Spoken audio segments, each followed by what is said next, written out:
PSC പരീക്ഷയ്ക്ക് വേണ്ടിയിട്ട് പഠിക്കുന്ന ഒരു സ്റ്റുഡൻ്റ് ആണോ നിങ്ങൾ? ആണെങ്കിൽ ഒരു ബിഗ് സല്യൂട്ട്. കാരണം കേരളത്തിൽ ഒരു PSC എക്സാമിന് വേണ്ടിയിട്ട് പഠിക്കുന്ന വിദ്യാർത്ഥി ഒരുപാട് സ്ട്രഗിൾ അനുഭവിക്കുന്ന വിദ്യാർത്ഥികളായിരിക്കും. കാരണം PSC കിട്ടുക എന്ന് പറയുന്നത് അത്ര ചെറിയ കാര്യമല്ല, നല്ലതുപോലെ കഷ്ടപ്പെടേണ്ടി വരും. അതോടൊപ്പം നാട്ടുകാരുടെയും വീട്ടുകാരുടെയും ഒക്കെ കുത്തുവാക്കുകളും കളിയാക്കലും ഒക്കെ നമ്മൾ കേൾക്കേണ്ടി വരും. കുറേ നാളായിട്ട് നീ ബുക്കും തുറന്നു വെച്ചിട്ട് പഠിക്കുന്നുണ്ടല്ലോ, എന്താ കിട്ടാത്ത? ഈ പരീക്ഷയ്ക്ക് പോലും നിനക്ക് കിട്ടിയില്ലേ? നീ പഠിച്ചത് നിനക്ക് കിട്ടാനൊന്നും പോകുന്നില്ല, ഇങ്ങനെയൊന്നും അല്ല പഠിക്കണം. ഇങ്ങനെ പല കുത്തുവാക്കുകൾ നമുക്ക് കേൾക്കേണ്ടി വരും.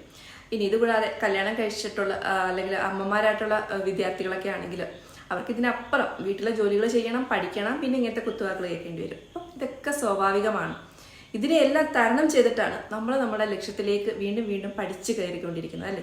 അപ്പോൾ കേരള PSC എന്ന് പറയുന്നത് PSCയുടെ സൈഡിൽ നിന്നും കുറേ പ്രശ്നങ്ങൾ നമുക്ക് ഉണ്ടാവാറുണ്ട്. പരീക്ഷ സംബന്ധിച്ച് കുറേ പ്രശ്നങ്ങൾ നമുക്ക് ഉണ്ടാവാറുണ്ട്, അല്ലേ? സാധാരണ നമ്മൾ UPSC പഠിക്കുന്ന സ്റ്റുഡൻസിനാണ് വലിയ ആരാധനയോടെ കാണുന്നത്. പക്ഷെ അങ്ങനെയല്ല.